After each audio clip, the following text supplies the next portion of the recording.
Dear students, BA प्रथम वर्ष प्रथम पेपर भौतिक भूगोल के अंतर्गत हम भू संचलन अर्थात भूपटल पर परिवर्तन लाने वाले कारकों के बारे में अध्ययन कर रहे थे, जिसमें हम पर्वत निर्माणकारी हलचलों के बारे में पढ़ रहे थे। इसमें मैं आपको भ्रंश और वलन के बारे में पढ़ा चुकी हूँ। पर्वत निर्माणकारी हलचल के रूपों में जो लास्ट दो रूप बचते हैं वो है संधि या जोड़ और संवलन। सबसे पहले बात करते हैं संधि या जोड़ के बारे में, अर्थात संधि या जिसे हम जोड़ भी कहते हैं वो क्या होता है। सबसे पहले आप देखेंगे तो हम एक नॉर्मल भाषा में बात करें तो जैसे कि किसी भी चटकीली चट्टान पर कोई भी सतह है उस पर दबाव या तनाव पड़ता है तो वह चट्टान क्या होती है, टूट जाती है और उसमें क्या पड़ती है, दरार। तो इस तरीके से जब तनाव मूलक दबाव या सिकुड़न से कोई चट्टान टूट जाए और उसमें दरार पड़ जाती है, लेकिन उसकी चटकन के फलस्वरूप जो खंडित खंड हैं उनमें गति या विस्थापन नहीं होता है, तो उस चटकन को संधि या जोड़ कहते हैं। अर्थात दिन के समय अत्यधिक तापमान होने के कारण चट्टानों में दबाव होता है, जिसके कारण चट्टानें फैल जाती हैं। रात्रि में ठंड होने के कारण वो सिकुड़ती हैं, तो इस तरीके से उसमें तनाव और दबाव, सिकुड़न, संपीड़न सभी क्रियाएं घटित होती हैं। तो चट्टान जो होती है वो टूट जाती है, उसमें दरार पड़ जाती है। दरार पड़ने के बाद में अगर वो चट्टान किसी अन्यत्र स्थान पर टूट करके विस्थापित नहीं होती बल्कि उसी जगह विद्यमान रहती है, तो उसमें जो दरार पड़ी है उसको हम संधि या जोड़ कहेंगे। संधि की अगर हम बात करें तो संधि का निर्माण केवल चटकने से ही नहीं होता, बल्कि चट्टान पर जो तनाव या संपीड़न पड़ता है उसकी शक्ति के समाप्त होने पर भी जब उसमें से जो हिस्सा टूटता है या खंडित होता है उसके समीप भी आकर मिल जाने से होता है। अर्थात कहने का तात्पर्य यह है कि केवल चटकने से ही संधि नहीं बनती, बल्कि अगर कोई दो खंडित भूखंड हैं और वे खंडित भूखंड भी आकर के आपस में जुड़ने का कार्य करते हैं, एक दूसरे के समीप आते हैं, टकराते हैं, उससे भी संधि का निर्माण हो जाता है। जैसा कि हम बात करें कि अगर हम किसी भृगु या तटीय किनारे या खान में जो चट्टानीय स्तर होता है, आपने खान देखी हो तो खानों के अंतर्गत क्या होता है, लेयर बनी रहती है चट्टानों की। अगर इस तरीके की बात करें हम तो इनमें जो चट्टानों का चटकने का जो स्तर होता है वो लंबवत या कर्णवत होता है। ये सभी क्या होती है, संधियां। राजस्थान में संधि जो अरावली पर्वत है, जो आबू पर्वत है, उसमें मेनली देखने को मिलती है। अब हम बात करते हैं संधियां क्यों बनती हैं, क्या कारण है। तो सबसे पहले आता है भू हलचलें। धरातल के अंदर जो भू हलचल होती हैं उनके कारण जो है वो चट्टानीय स्तरों में क्या होता है, चटकन पड़ती है जो संधियों का रूप ले लेती हैं। ये जो भू हलचल होती हैं वो अलग अलग गति में और अलग अलग शक्तियों के कारण होती हैं, तो इसके कारण जो संधियां बनती हैं वो भी अलग अलग प्रकार की होती हैं। वैसे अगर हम बात करें कि धरातल के अंदर जो हलचलें होती हैं उनके कारण जो संधियां पड़ती हैं वो सबसे बड़ी और कठोर संधियां होती हैं। इस प्रकार की संधियों की बात करें तो ये संधियां जो होती हैं वो मेनली दो प्रकार की होती हैं। एक तो है सिकुड़न संधियां। सिकुड़न संधियां बनती हैं संपीड़न के कारण। जैसे कि चीनी मिट्टी का बर्तन होता है, उस पर जब दबाव पड़ता है तो वो चटकता है। उसी तरीके से जो चूने की चट्टानें होती हैं या बलुई पत्थर होता है उसमें सख्ती से जुड़ी हुई जो चटकन होती है, अर्थात उसमें जो दबाव पड़ता है उसके बाद जो चटकन बन जाती है वो फिर संधि का रूप ले लेती है। तो इन्हें हम सिकुड़न संधि कहते हैं। और जब ये सिकुड़न संधि बढ़ जाती है और उसका एक विस्तृत क्रम बन जाता है तो उसको हम कंजेगेट संधि क्रम कहते हैं। दूसरा आता है इसमें तनाव संधियां। जैसे कि हम बात करें कि चूने की जो चट्टानें होती हैं वो बलुई पत्थर है, चाहे बेसाल्ट है, इग्निम ब्राइट है, ग्रेनाइट है, आदि जो चट्टानें हैं, या फिर सूखते हुए जो गादे होता है उसका ढेर जो है उसमें तनाव पड़ने के कारण पतली पतली संधियां बन जाती हैं। इन्हें हम तनाव संधियां कहते हैं। ऐसी संधियां जो होती हैं इनका निर्माण उत्क्षेपण और अधिक्षेपण की प्रक्रिया से होता है। ये दोनों प्रक्रिया मैं आपको पहले समझा चुकी हूँ। इनकी जो सतह होती है, इस तरह की जो संधियां बनती हैं वो समान और असमान भी हो सकती है और नियमित और अनियमित भी हो सकती हैं। तो जैसा कि अरावली पर्वत है, कोलोरेडो का पठार है, शान पठार है, इन सभी में तनाव संधियों का निर्माण होता है। तो इस तरीके से धरातल के अंदर जो हलचलें होती हैं उन हलचलों के फलस्वरूप एक बनती है चट्टानों के सिकुड़ने से और एक बनती है चट्टानों में तनाव के होने से। इसके बाद में जो आती हैं वो आती हैं उभार संधियां। उभार संधियां क्या होती हैं, जैसे कि कोई भी चट्टानी स्तर है, उसके ऊपर जब अपर्दन होता है, अपर्दन का मतलब चट्टानों को का जो खंडित भाग है, जब वो एक स्थान से दूसरे स्थान पर बहा करके ले जाया जाता है, तो जब वो जो भी हिस्सा या जो भी भाग खंडित हुआ, जब वो उस स्थान से हट जाता है और अन्यत्र स्थान पर जाता है, तो उस स्थान पे जो चट्टानीय स्तर है उस पे भार जो होता है वो कम हो जाता है। जो सतह पर प्रति घन फीट पर 165 पाउंड होता है और 1 मील गहराई पर 87,500 पाउंड होता है। तो जो लचीलापन होता है, लचीलेपन के दबाव के फलस्वरूप जो नीचे की चट्टानें होती हैं उनको राहत मिल जाती है। अर्थात जैसे ऊपर से थोड़ा बहुत भी दबाव, मतलब जो चट्टानों का स्तर है, खंडित भाग है, वो वहां से हट जाता है, तो नीचे की चट्टानें ऑटोमेटिक हल्की हो जाती हैं।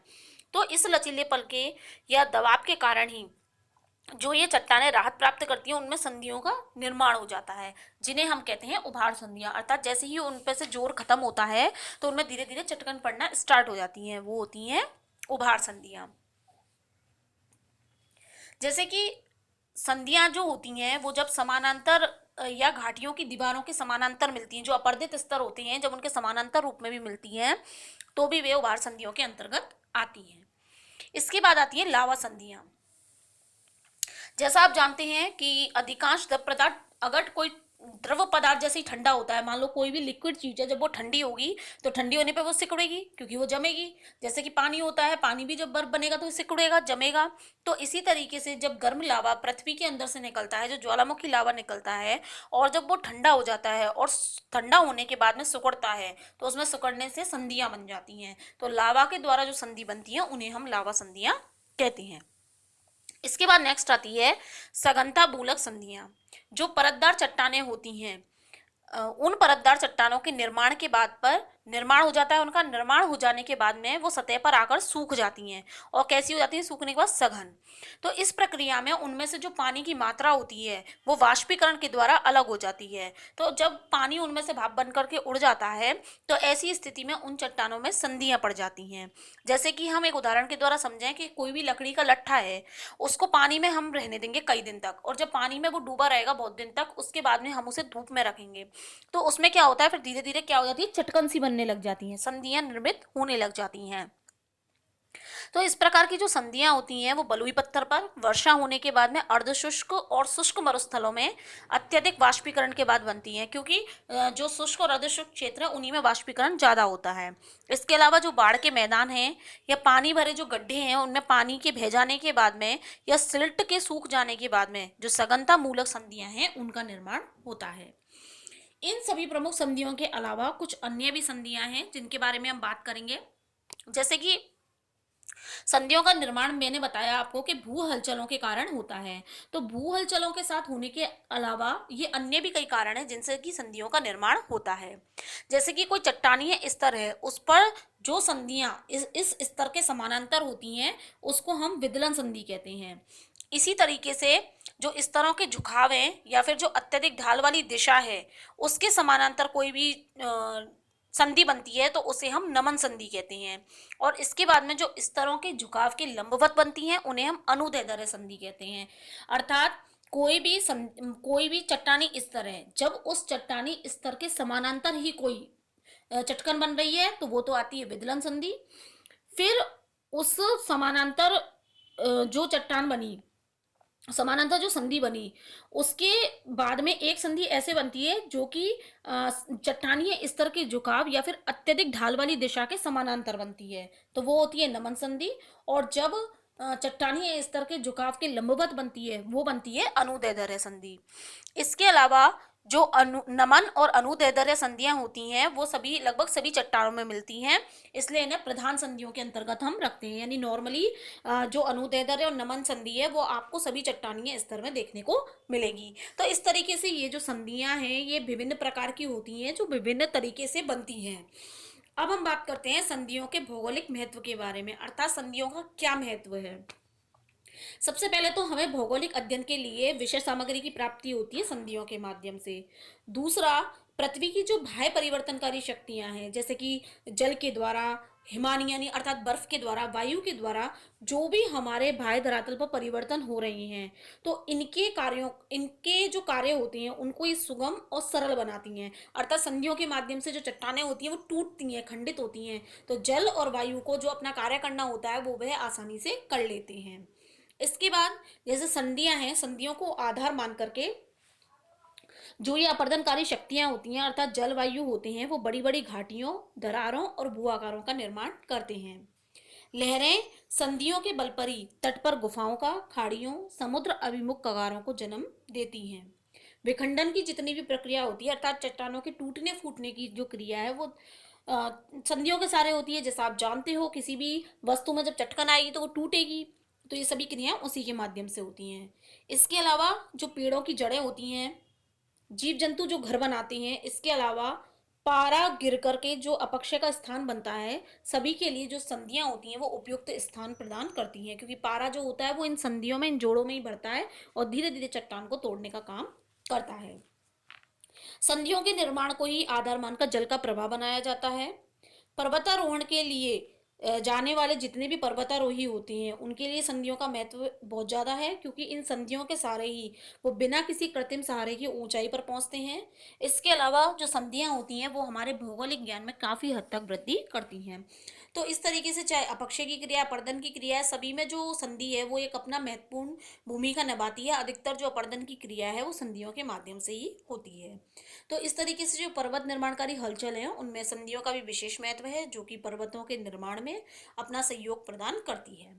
इसके बाद जो लास्ट रूप आता है वो आता है संबलन। इसके बारे में मैं आपको थोड़ा बहुत पहले से ही बता चुकी हूँ, फिर भी मैं आपको बता देती हूँ।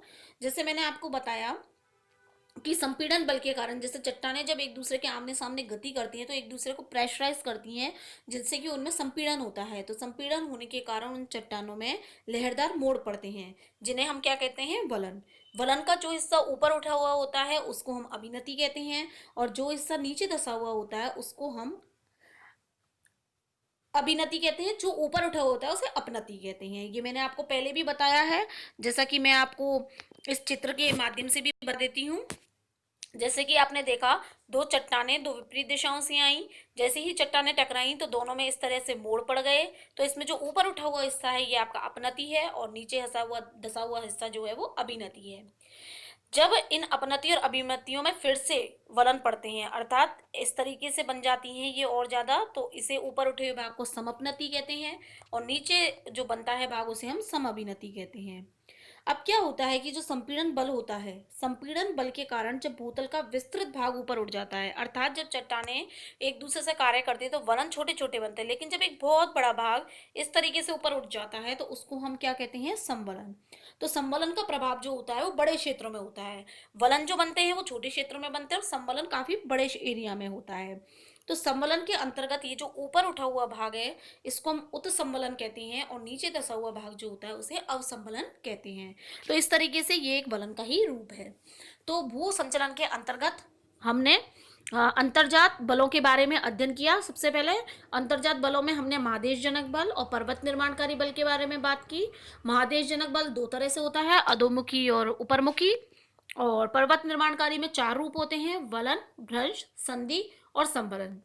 इसके बाद जो नेक्स्ट आते हैं वो आते हैं बहिर्जात बल।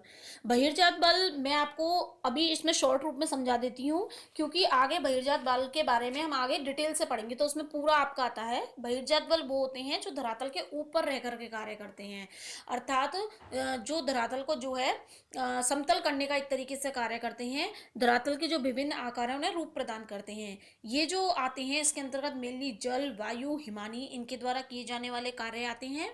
इसके बारे में हमारा टॉपिक भी है यूनिट फर्स्ट में ही, जिसके बारे में हम डिटेल से पढ़ेंगे। तो इस तरीके से आपका जो अंतर्जात बल है, जो भूसंचलन का टॉपिक है, वो यहीं पर खत्म होता है। अब नेक्स्ट टॉपिक के बारे में हम अपने अगले लेक्चर में पढ़ेंगे।